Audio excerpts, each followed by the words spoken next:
Welcome to Evidence Mastery. Today, we're diving into Chapter 11 of Dr. Masood Tusi's fantastic book, Real-World Evidence, Principles and Practice. We're going to explore how the data generated in hospitals every single day is being used to make smarter, faster, and truly life-saving decisions right at the patient's bedside. So, let's kick things off with a really big question. How is that massive ocean of data, the stuff generated every day in healthcare, actually being used to improve patient care, right now, in the real world? Here's how we're going to break it down today. First, we'll look at how real-world evidence, or RWE, is making an impact inside the hospital. Then we'll zoom out to see how it connects the entire system. After that, we'll get into how we make these improvements stick. And finally, we'll talk about the ultimate goal, the learning health system. Okay, let's dive right in. Starting inside the hospital, where real-world data is being transformed into clinical tools that are literally saving lives as we speak. So, picture this. One of the biggest, most time-sensitive challenges in any hospital is identifying sepsis. It's this life-threatening reaction to infection, and if you don't catch it early, it can be devastating. Speed is everything. So how do you get ahead of it? Well, the University of California Health System built a predictive model. And what's so brilliant about it is that it uses their own real-world patient data, vitals, lab results, even nurses' notes, to create super accurate early warning alerts for doctors and nurses, letting them see the subtle signs that a patient is starting to decline.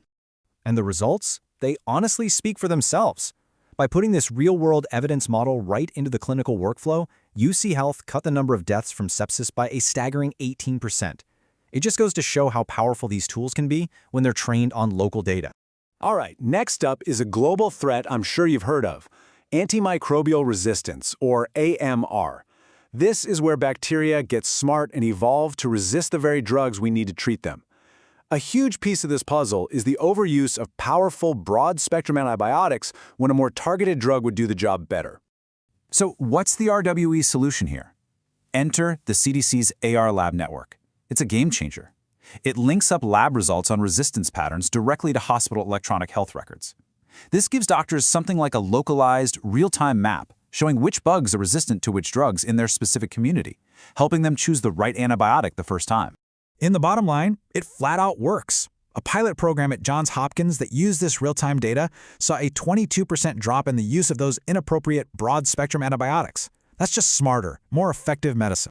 This RWE approach is also transforming incredibly complex fields like oncology, and it's really interesting to see how different places are tackling this. Here in the US, you've got Flatiron Health on the left, analyzing data from millions of cancer patients to see which treatments are actually working in the real world. Over in France, on the right, their ESME platform runs these rapid studies to directly compare treatments to inform national guidelines. See? Two very different methods, but both heading toward the same goal. So we've seen the incredible impact RWE can have inside a single hospital. But now, let's zoom out. Let's look at how it helps connect the entire healthcare ecosystem to manage the health of whole populations. The big idea behind integrated care is to break down those walls that have always existed between your family doctor, the specialists, and the hospital. And real-world evidence, it's the glue that holds it all together, creating one single shared picture of a patient's entire health journey. And you don't have to take my word for it. The results are pretty amazing. Just look at this table. In Pennsylvania, the Geisinger program used this integrated approach to cut hospital readmissions by 24%. In the UK, a system in Manchester reduced avoidable admissions by 13%. And a Nordic platform using data across several countries actually cut mortality from heart failure by 12%. I mean, these are huge, system-wide wins. And these aren't just a few lucky one-offs. A major review by the OECD, that's the Organization for Economic Cooperation and Development, they confirmed it. They found that these integrated platforms measurably improve outcomes for patients, especially when you start including data on social factors, like a person's housing situation. Okay, so this is all great, but how do we make sure these gains aren't just a flash in the pan?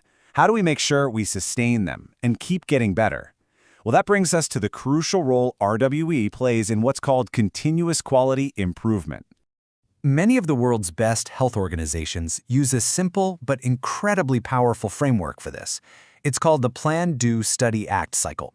And you can think of real-world evidence as the engine that drives every single step of that cycle, from figuring out your baseline in the plan phase to measuring your impact in the study phase. Want a perfect example of this in action? Take the UK's National Hip Fracture Audit.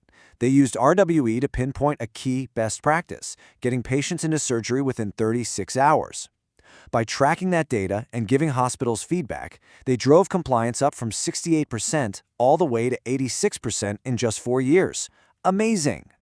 And here's another incredible case from the U.S. Veterans Health Administration. They leveraged their massive national database of electronic health records to figure out the best ways to prevent catheter-associated urinary tract infections, or CAUTIs. And the result of this continuous learning model, a massive 57% reduction in these infections. So all of these examples we've looked at, from the sepsis alerts to the national audits to the infection control, they are all building blocks. They're all pointing toward this truly transformative vision for what healthcare could and should be. And that vision has a name. It's called a learning health system. It's a system where every single patient interaction generates new data. That data is then rapidly analyzed for new insights. And those insights are fed right back to improve the care of the very next patient. It's a continuous, virtuous cycle of getting better. So what does this all really mean? It means we're moving away from a world where research happens over here and patient care happens over there. In a true learning health system, the very act of providing care is the act of generating evidence. They become part of the exact same seamless process. Now, if you want to dive way deeper into everything we've touched on today, and there's so much more, it's all explored in incredible detail in the book this explainer is based on. Real-world evidence, principles, and practice. You can find it right on Amazon.com. And that leaves us with one final thought to take away with you. In your own work, in your hospital, your clinic, your research, what's the next critical question that you have? And could real-world evidence be the key to helping you solve it?